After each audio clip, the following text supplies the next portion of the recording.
other people tap dance to work? What's the secret of that? You find your passion. You find your passion. I was very, very lucky to find it, when I was 7 or 8 years old, and fortunately, my children have found their passion. One son loves farming like nothing else. One son loves music like everything else, and all three of them love philanthropy and what they get to do. You're lucky in life when you find it, and you can't guarantee you're going to find it in your first job out. But I always tell the college students that come out, I say, take the job that you would take if you were independently wealthy. You're going to do well at it. If you think you're going to be a lot happier if you've got 2X instead of X, you're probably making a mistake. I mean, you ought to find something you like that works with that, and you'll get in trouble if you think that making 10X or 20X is the answer to everything in life, because then you will do things like borrow money when you shouldn't, or maybe cut corners on things that your employer wants you to cut corners on. Or it just doesn't make any sense. You won't like it when you look back on it. 3 things in hiring people: look for integrity, intelligence, and energy. And he said if that person didn't have the first 2, that the latter 2 would kill them, because if they don't have integrity, you want them dumb and lazy. You don't want them smart and energetic.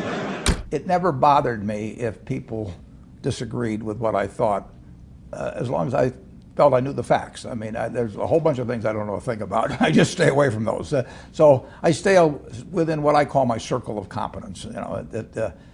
Tom Watson said it best. He said, I'm no genius, but I'm smart in spots, and I stay around those spots. Well, I try and stay around those spots, and I just don't have a problem if somebody says, you're wrong on something. I go back and look at the facts, and I think that really is much more important, frankly, than having a few points of IQ or having an extra course or 2 in school or anything of the sort. You need emotional stability.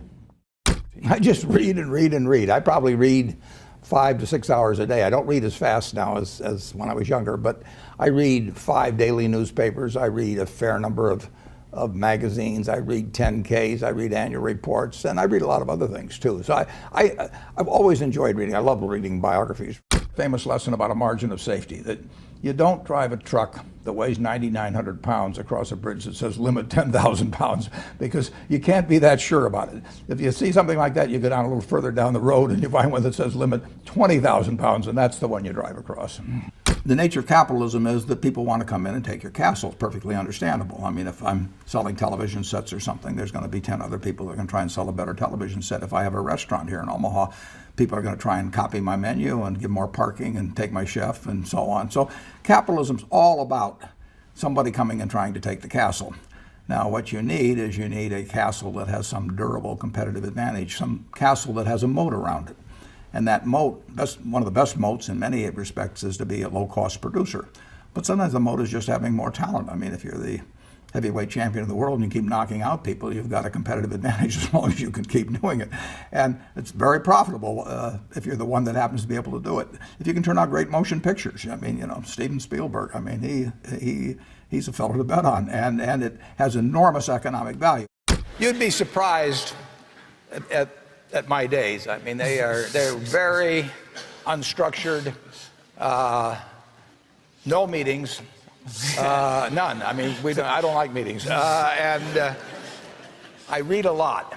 I wish I were a faster reader. I'd get more done. But I do read a lot, and I'm on the phone a moderate amount.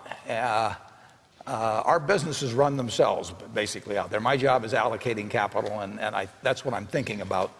But I don't like to have things all packed hour to hour to hour. And Bill and I are both extraordinarily lucky. I mean, we really get to do what we like to do, the way we want to do it, with people that we choose to be around, and they're terrific. I mean, we've really got everything our way, and we're very fortunate. And in his world, he has a different kind of pace than I have, but we both love it the way we do it. And my guess is that we're each the most productive in that particular mode too, because it fits our personalities and aptitudes.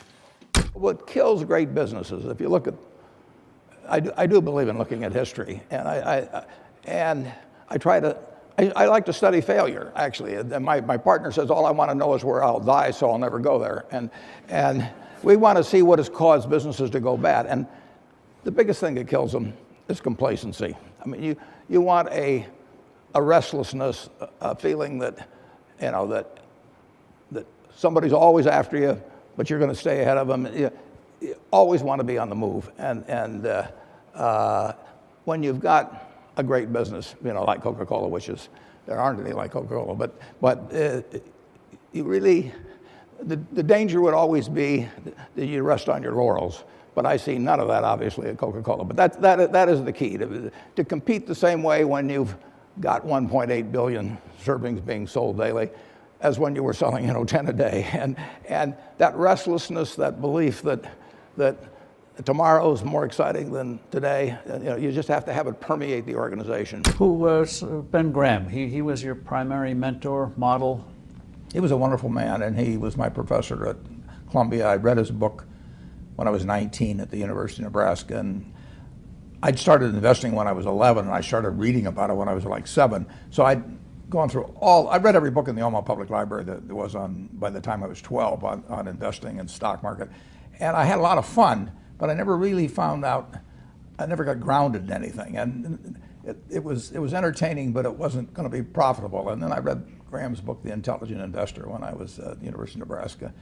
And that just opened the whole thing up to me. Yeah, and I named my oldest son is named Howard after my dad, Graham Buffett, and he was a marvelous man. Never expected anything from me in return. Ben Graham, in his low teens, looked around and he looked at the people he admired, and he said, I want to be admired, so why don't I just behave like them? And he found there was nothing impossible about behaving like them.